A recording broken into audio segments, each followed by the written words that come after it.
ជំរាបសួរបងប្អូនទាំងគ្នាវីដេអូនេះគឺចែករំលែកអំពីជំងឺគ្រុនឈាមនៅរដូវកាលគ្រុនឈាមនេះបាទនៅពេលដែលបងប្អូនឬក៏កូនបងប្អូនទាំងគ្នាចូលមកពេទ្យណាគ្រូពេទ្យតែងតែណែនាំឲ្យ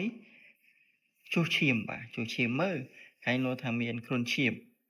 ហេតុអីបានជាគ្រូពេទ្យមកដល់ឲ្យចុះឈាមមើលដោយសារនៅក្នុងរដូវកាលនេះគឺជារដូវកាលគ្រុនឈាមអញ្ចឹងគ្រូពេទ្យចង់ដឹងថា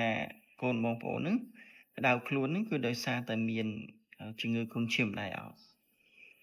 ហេតុអីបានជាត្រូវតែដឹងបាទត្រូវតែចុះឈាមដោយសារតែ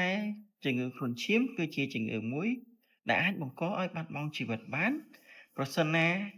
ការព្យាបាលហ្នឹងមិនទាន់ពេលវេលាប្រសិនណាការព្យាបាលនោះមិនត្រឹមត្រូវហើយប្រសិនណាបងប្អូនចេះតែលេបថ្នាំទៅពីទៅពីអាចបង្កឲ្យជំងឺគ្រុនឈាមហ្នឹងកាន់តែធ្ងន់ធ្ងរបាទអញ្ចឹងគ្រូពេទ្យគាត់ចុះឈាមមើលមួយសិនមុននឹងព្យាបាលតាមក្រោយចំពោះអ្នកជំងឺគ្រុនឈាមឧទាហរណ៍ថាបងប្អូនអត់បានចុះឈាមទេបងប្អូនវាយស្មានណាប៉ាន់ស្មានថាកូនរបស់បងប្អូនឬក៏បងប្អូនផ្ទាល់ហ្នឹង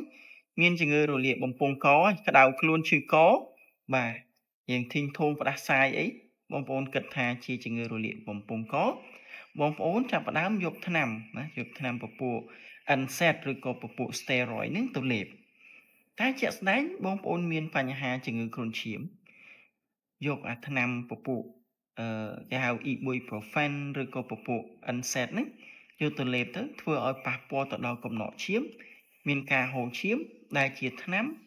គ្រូពេទ្យហាមឃាត់នៅក្នុងការប្រើប្រាស់ក្នុងជំងឺគ្រុនឈាមបាទហើយមានថ្នាំមួយប្រភេទទៀតគឺពពួក steroid ដែរបាទអញ្ចឹង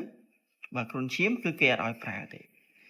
ចុះបើសិនយើងអត់បានចុះឈាមហើយយើងព្យាបាលដោយថ្នាំពីរមុខហ្នឹងទេហើយបងប្អូនទាំងអស់គ្នាមានជំងឺគ្រុនឈាមមិនកាន់តែ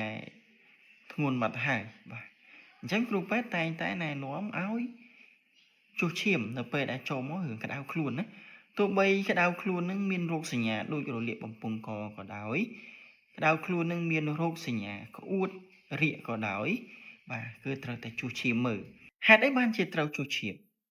គឺដើម្បីព្យាបាលឲ្យទាន់ពេលវេលាព្យាបាលឲ្យត្រឹមត្រូវបើសិនជាករណីធ្លាក់គ្រាប់ឈាមខ្លាំង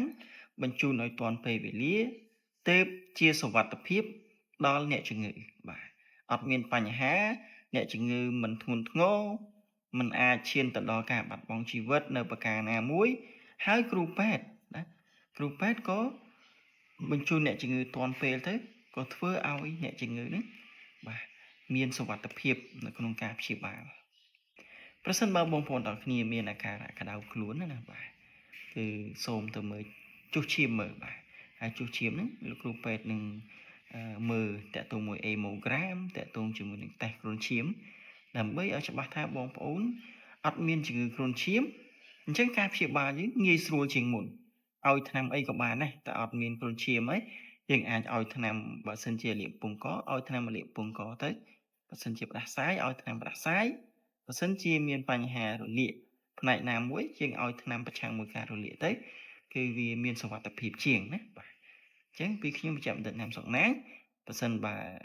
យល់ថាវីដេអូនេះមានប្រយោជន៍អាចជួយ share ជួយ like បាទដើម្បីឲ្យបងប្អូនយើងដទៃទៀតបានឃើញផងដែរសូមអរគុណ